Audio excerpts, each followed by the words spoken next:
Hello, good morning students. Today's topic photo electric effect in quantum mechanics.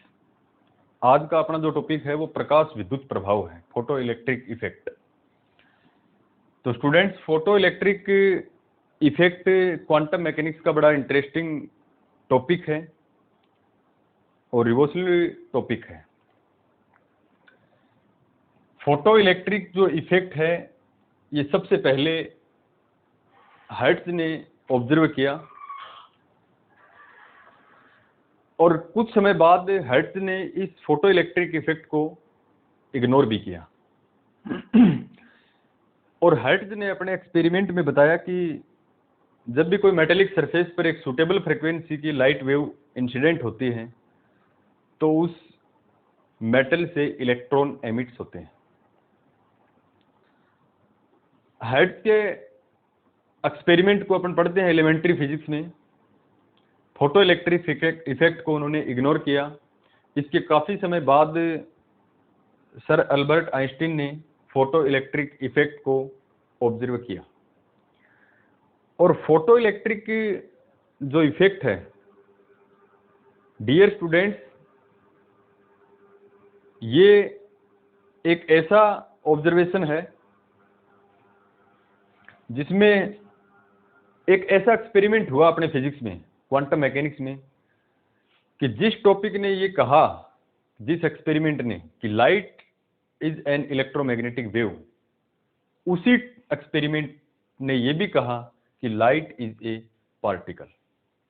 यानी light एक electromagnetic wave है और light एक particle है। तो light is dual nature.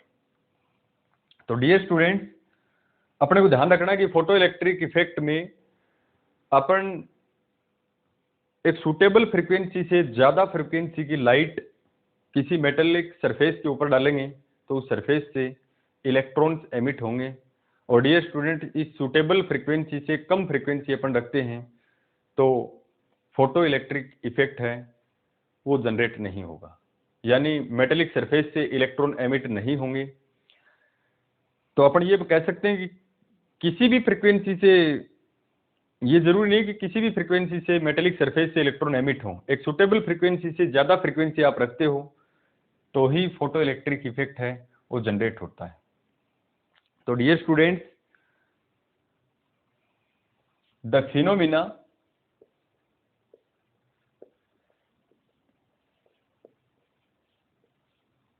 of emission of electron when light of suitable frequency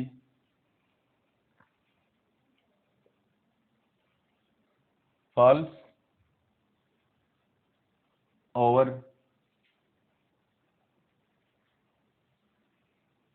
a metallic surface. The phenomena of emission of electrons when a light of suitable frequency falls over a metallic surface. This phenomena is known as photoelectric effect. कहने का meaning ये है कि यदि किसी भी metallic surface के ऊपर एक सुटेबल फ्रीक्वेंसी इंसिडेंट होती है तो मेटेलिक सरफेस से इलेक्ट्रॉन है वो एमिट होते हैं। और dear students, the minimum suitable frequency required is called threshold frequency. It's represented by nu naught and the minimum energy required is called work function, जिसको अपन फाइव नोट से represent करते हैं। तो इस टॉपिक में जो मिनिमम फ्रीक्वेंसी है अपनी, the minimum frequency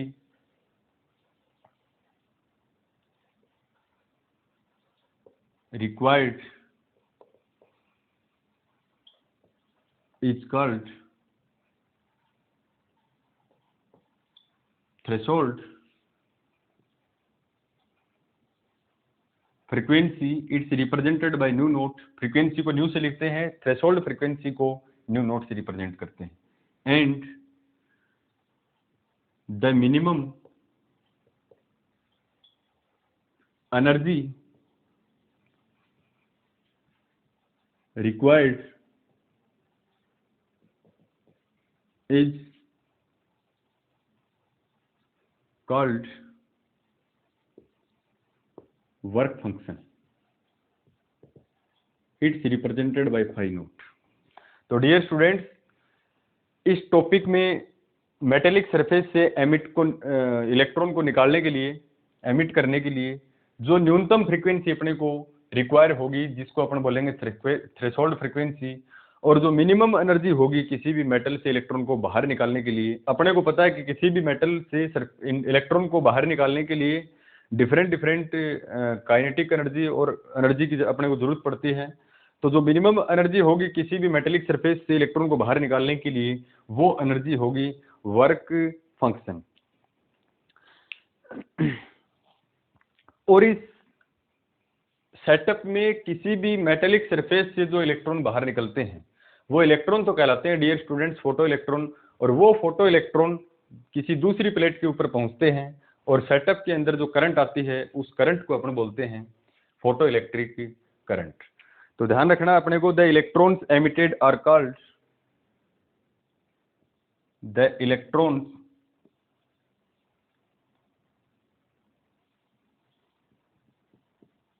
emitted from metallic surface are called photo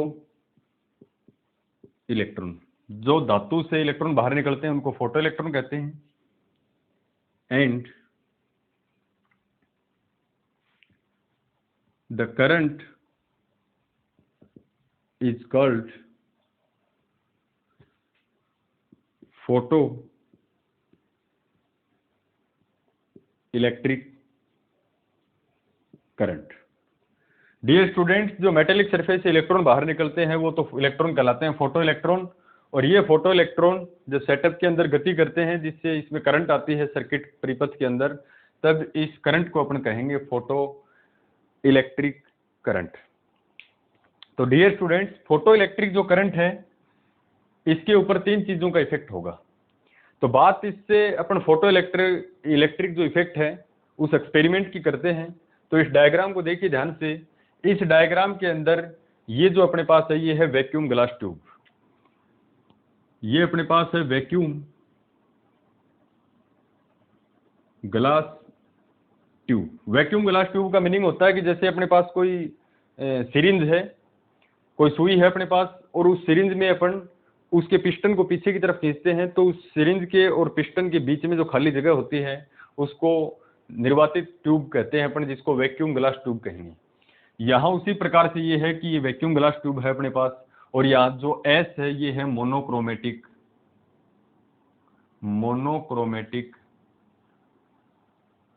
light source. Monochromatic light source का मीनिंग होता है डियर स्टूडेंट्स, मोनो का मतलब होता है सिंगल, क्रोमेटिक को होता है वर्ण यानी कलर। एक ही कलर यानी ऐसा सोर्स है अपने पास जो एक ही प्रकार की लाइट वेव है वो एमिट करता है। कहने का मीनिंग, एक ही प्रकार का मीनिंग ये है कि ऐसा लाइट सोर्स है जिससे जो वेव निकलती है उन वेव की सभी की वेवलेंथ जो है वो सेम है।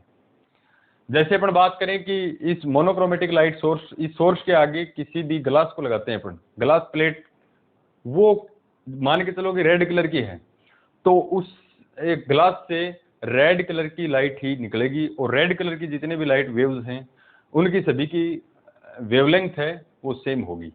तो ऐसे सोर्स जिससे एमिट होने वाली जो वेव्स हैं उन सभी की वेवलेंथ यदि सेम है, इक्वल है, तो ऐसे लाइट सोर्स को मोनोक्रोमेटिक लाइट सोर्स कहते हैं। तो इस इफेक्ट में डियर स्टूडेंट ध्यान रखना है कि सोर्स के सामने अपने कोई ग्लास किसी भी कलर की रखनी है जो सिंगल कलर की है। अलग अलग कलर के लिए वेवलेंथ अलग अलग है और फ्रीक्वेंसी अलग अलग है। जैसे यहाँ रेड कलर की बात करता हूं मैं कि जैसे सामने सोर्स को रेड कलर रख दिया तो रेड कलर की फ्रीक्वेंसी और वेवलेंथ डिफरेंट है। डियर स्टूडेंट्स, यहाँ इस वैक्यूम ग्लास ट्यूब में ये जो दो प्लेट्स दिख रही हैं आपको, एक एनोड प्लेट है, एक कैथोड प्लेट है। लाइट सोर्स से जो वेव निकलती है वो वेव जिस प्लेट के ऊपर इंसिडेंट होती है, और इंसिडेंट होती है वेव तो जिस इस प्लेट से इलेक्ट्रॉन है वो एमिट होंगे, और जिस प्लेट से इलेक्ट्रॉन एमिट होंगे डियर स्टूडेंट्स उस प्लेट को एनोड प्लेट कहते हैं। This is anode plate.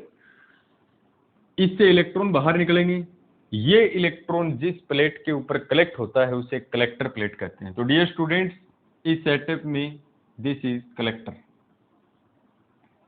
क्योंकि इसका जो मेन वर्क होता है वो इलेक्ट्रॉन को कलेक्ट करना होता है। इस प्लेट का मेन जो वर्क होता है वो इलेक्ट्रॉन को एमिट करना होता है। तो जिस प्लेट से इलेक्ट्रॉन बाहर निकलेंगे वो एनोड प्लेट है, और जिस पर कलेक्ट होंगे वो कलेक्टर प्लेट है। डियर स्टूडेंट्स, इस एनोड प्लेट को अपन ने इस सेटअप में पॉजिटिव टर्मिनल से कनेक्ट कर रखा है, कलेक्टर प्लेट को अपन ने नेगेटिव टर्मिनल से कनेक्ट कर रखा है। तो एनोड प्लेट से जो इलेक्ट्रॉन एमिट होगा, इलेक्ट्रॉन के पास नेगेटिव चार्ज है, और यहाँ कलेक्टर जो प्लेट है वो नेगेटिव टर्मिनल से कनेक्ट है। तो डियर स्टूडेंट्स, ये इलेक्ट्रॉन कलेक्टर तक नहीं पहुंच पाएंगे। इसके रिजल्ट में अपन इसके बारे में डिस्कस करेंगे। मैं आपको बता देता हूं कि इस सेटअप के अंदर जो माइक्रो एमीटर अपन ने लगाया है, ये इलेक्ट्रॉन जब एक प्लेट से दूसरी प्लेट की ओर मूव करेंगे तो इस सर्किट के अंदर करंट फ्लो होगी, और वो करंट को अपन मेजर करेंगे एमीटर की सहायता से। अपन जानते हैं कि फिजिक्स में या कहीं भी अपन इलेक्ट्रिक करंट जो करंट है उसको मेजर करते हैं तो एमीटर का यूज किया जाता है। यहाँ अपन माइक्रो एमीटर का यूज किया जाता है। आपको ध्यान होगा कि करंट यदि कम है तो मिली एमीटर से मेजर करते हैं, उससे भी करंट की वैल्यू और भी बहुत ज्यादा कम है तो अपन उस करंट को मेजर करते हैं माइक्रो एमीटर की सहायता से। तो दिस इज माइक्रो एमीटर। यहां करंट की वैल्यू बहुत कम है।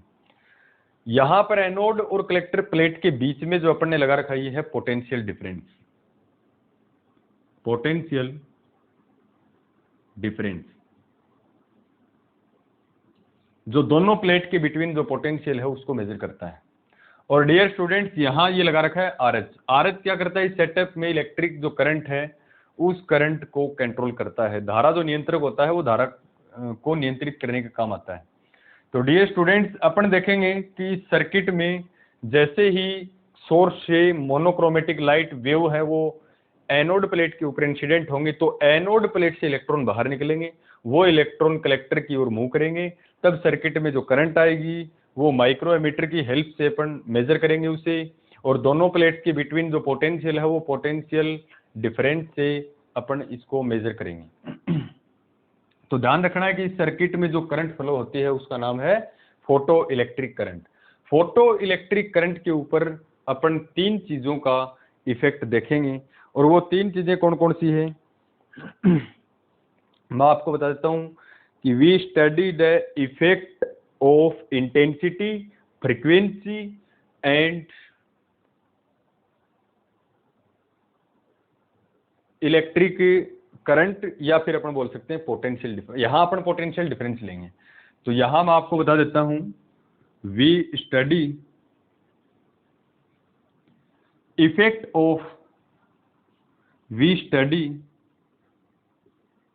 the effect of intensity,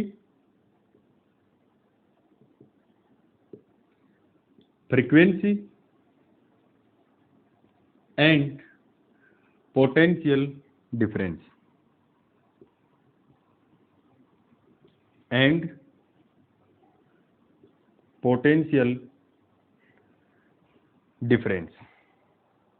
और किसके ऊपर इफेक्ट है ये? On photo electric current, on photo electric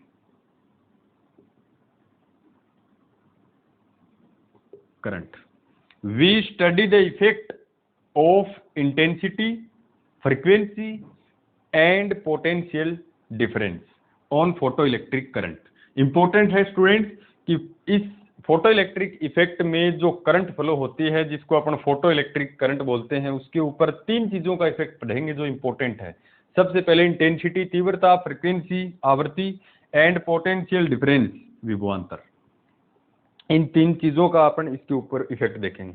तो इसके बारे में जनरली मैं आपको बता देता हूं कि इंटेंसिटी कब बढ़ेगी कब घटेगी, फ्रीक्वेंसी कब बढ़ेगी कब घटेगी, और ये जो पोटेंशियल डिफरेंस है ये अपन इसको कैसे वेरी कर सकते हैं, इसको चेंज कर सकते हैं। तो बात करते हैं अपन सबसे पहले इंटेंसिटी की। तो डियर स्टूडेंट, इंटेंसिटी जो है वो कब इंक्रीज होती है और कब डिक्रीज होती है। मैं आपको ये बताता हूं कि लाइट सोर्स को इस एनोड प्लेट की तरफ लेके आएंगे तो जो इंटेंसिटी होगी लाइट की वो इंक्रीज होगी। क्यों? ये मेटेलिक सरफेस है, यहां अपन कोई सोर्स है, इसके पास लेके आएंगे तो लाइट की इंटेंसिटी इंक्रीज होगी, क्योंकि इस मेटल के ऊपर सोर्स की जो इंटेंसिटी है उसका इफेक्ट ज्यादा होगा।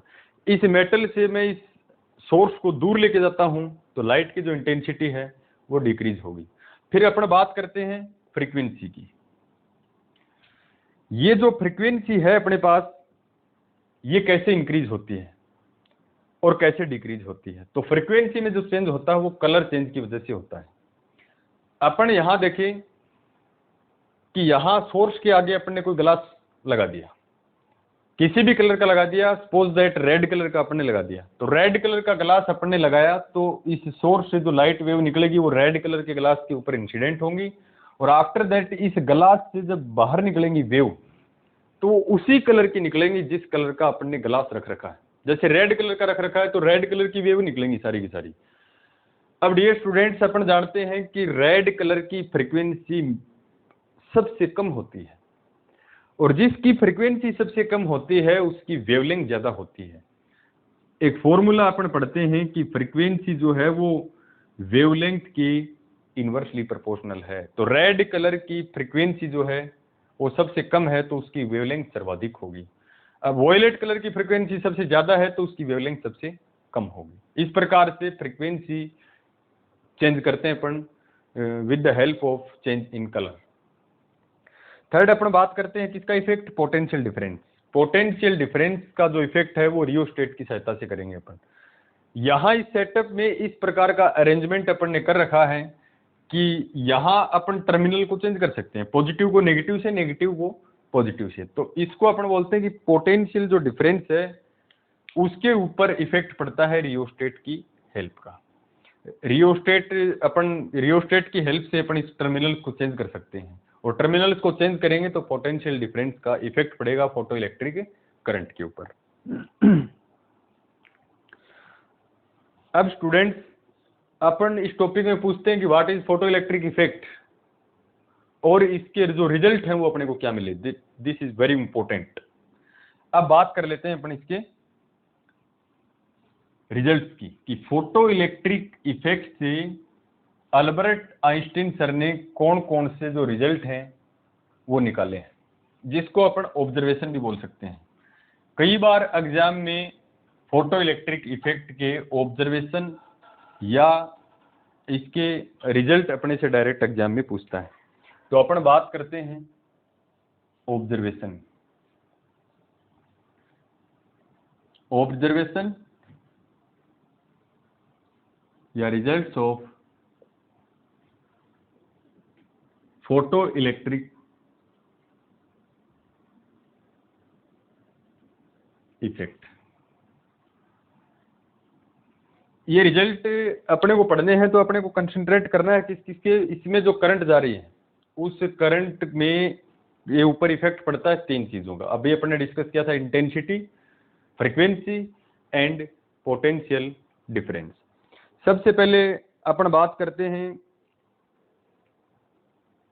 सबसे फर्स्ट जो रिजल्ट है वो अपने को क्या बताता है कि एक मिनिमम फ्रीक्वेंसी है, उस मिनिमम फ्रीक्वेंसी से कम फ्रीक्वेंसी की लाइट अपन उसके ऊपर डालते हैं मेटेलिक सरफेस के ऊपर, तो यहां पर फोटो इलेक्ट्रिक इफेक्ट है वो जनरेट नहीं होगा। That's important. तो कहने का मतलब फोटो इलेक्ट्रिक इफेक्ट क्रिएट करना है या एनोड प्लेट से इलेक्ट्रॉन अपने को एमिट करने हैं, तो इसके लिए क्या जरूरी होगा कि सोर्स से जो लाइट वेव आ रही है उसकी फ्रीक्वेंसी थ्रेशोल्ड फ्रीक्वेंसी के बराबर या थ्रेशोल्ड फ्रीक्वेंसी जो है उससे अधिक होनी चाहिए। तो there is a minimum frequency below which, सबसे पहला जो ऑब्जर्वेशन है, there is a minimum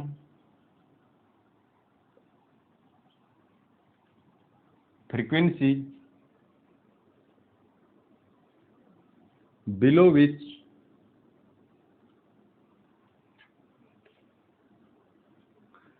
there is a minimum frequency below which no any electrons emission, no any electrons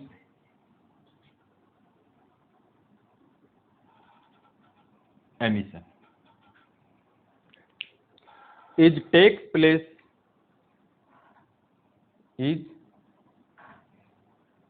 place whatever be the intensity. This is first important result. तो कहने का मतलब है कि यहाँ एक मिनिमम फ्रीक्वेंसी से कम फ्रीक्वेंसी के ऊपर किसी भी इलेक्ट्रॉन का एमिशन नहीं होगा, चाहे आप उसकी इंटेंसिटी कुछ भी रखो। यानी लाइट वेव की इंटेंसिटी को कितना भी आप इंक्रीज करो, कितना भी डिक्रीज करो, यदि आपने मिनिमम फ्रीक्वेंसी से कम फ्रीक्वेंसी रखी है वेवलेंथ वेव की, तो यहाँ पर फोटो इलेक्ट्रिक इफेक्ट जनरेट नहीं होगा। कहने का मीन कोई भी इलेक्ट्रॉन का एमिशन नहीं होगा। This is first important result. Second result की अपन बात करें तो फोटो इलेक्ट्रिक जो करंट है वो इंक्रीज कब होगी? वो इंक्रीज होगी जब अपन इंटेंसिटी इंक्रीज करें। तो the photo electric current increase with in increase intensity, या फिर अपन बोलें कि सेकंड जो इंपॉर्टेंट रिजल्ट है, द फोटो इलेक्ट्रिक करंट, यानी करंट कब बढ़ेगी? The photo electric current increase with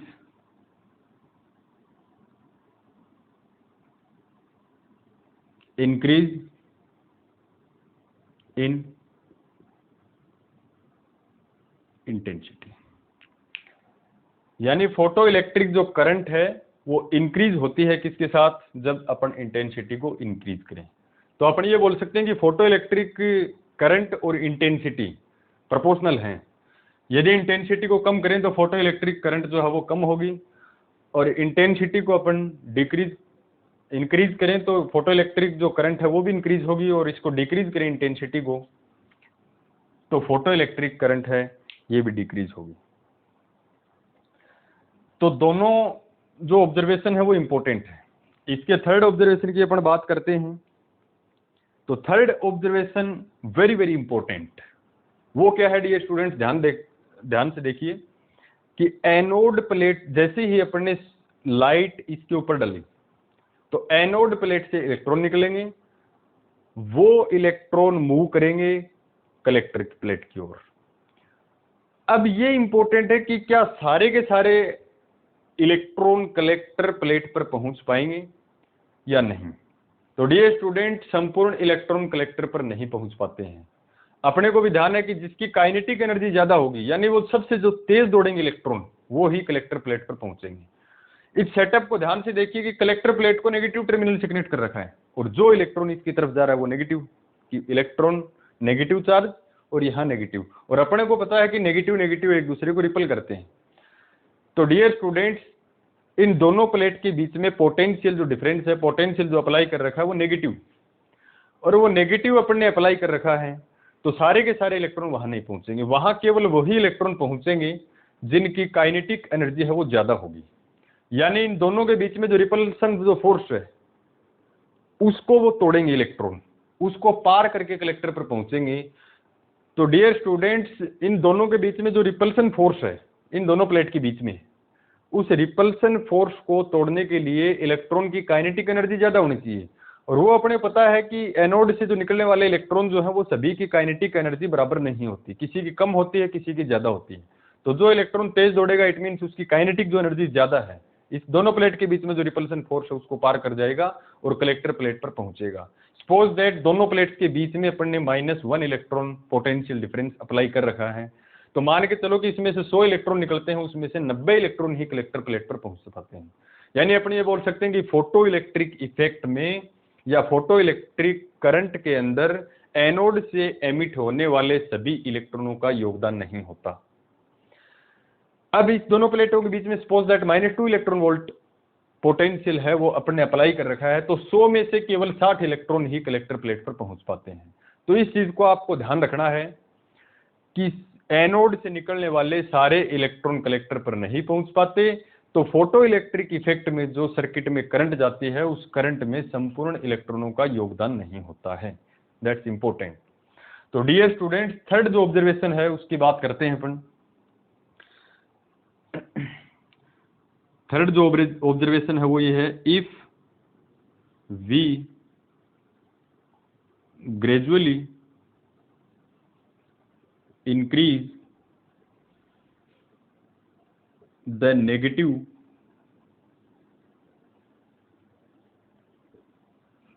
potential, if we gradually increase the negative potential of the collector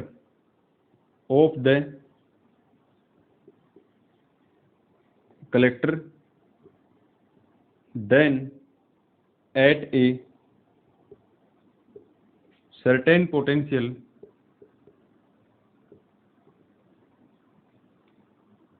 the electrons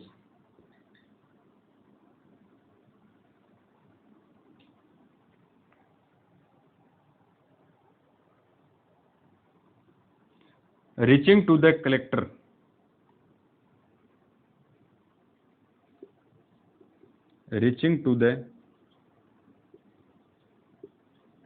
collector becomes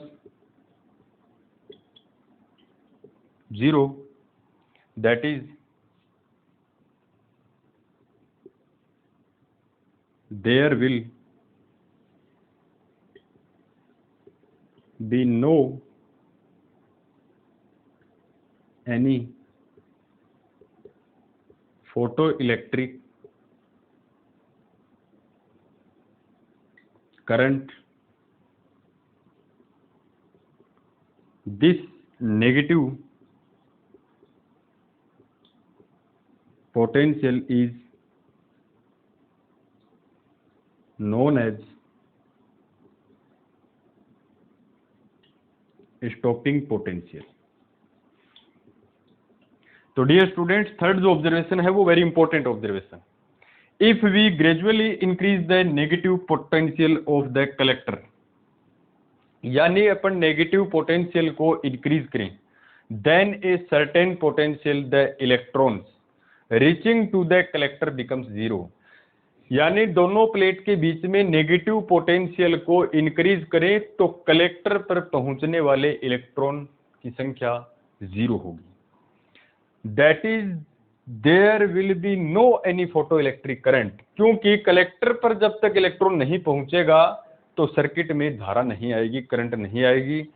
there will be no any photo electric current, और इस circuit में धारा नहीं है, किसकी वजह से नहीं है कि नेगेटिव पोटेंशियल को इंक्रीज किया अपन ने। तो this negative potential is known as stopping potential. Stopping potential को अपन बोलते हैं निरोधी विभव। That's important. तो इस सबसे इंपॉर्टेंट ऑब्जर्वेशन है। एक अपन क्लासिकल मैकेनिक्स में पढ़ते हैं कि फोटो इलेक्ट्रिक इफेक्ट के ऊपर जैसे ही लाइट वेव इंसिडेंट होती है तो क्या उसके तुरंत बाद इलेक्ट्रॉन निकलते हैं या उसमें समय लगता है। तो डियर स्टूडेंट्स, अल्बर्ट आइंस्टीन ने अपने को बहुत ही इंपॉर्टेंट जो रिजल्ट है ये दिया कि यहाँ पर इलेक्ट्रॉन्स का जो एमिशन है ये अपन ये बोल सकते हैं कि इंस्टेंटेनियस है। This is a instantaneous process, यानी इसमें कोई समय पश्चात नहीं होती, कोई टाइम लैग नहीं होता। जैसे ही लाइट वेव इस प्लेट के ऊपर गिरी, इसके तुरंत बाद ही इलेक्ट्रॉन बाहर निकलने स्टार्ट। तो यहां लिख देता हूं मैं फाइनल रिजल्ट ऑब्जर्वेशन, यानी आप डायरेक्ट ध्यान रख सकते हो कि the emissions of electrons from the metallic surface instantaneous process. The emissions of electrons from the metallic surface,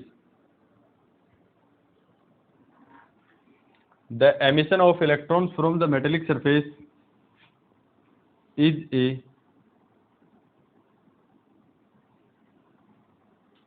instantaneous process.